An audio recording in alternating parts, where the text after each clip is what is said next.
अस्सलाम वालेकुम दोस्तों, चैनल को सब्सक्राइब लाइक शेयर कर देना। इस तरह से आपने चार्जर ले लेना, ये ले लेना आपने सारा कुछ। वीडियो स्टॉप करके आपने देख लेना कौन कौन सी चीज़ है, तो आपने इस तरह से इस पर लगा देना। ये आप स्टॉप करके आप देख लें ये क्या क्या है। एक रजिस्टर है कि LED है, एक DC होगा, D547 है। तो आपने इस तरह से इसको लगा के तो इसके अंदर लगा देंगे। चैनल को सब्सक्राइब लाइक शेयर कर देना।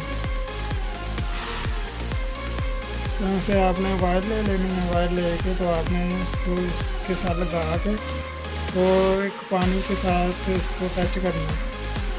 तो आप ये टैंकी में भी कर सकते हैं। चैनल को सब्सक्राइब लाइक शेयर कर देना।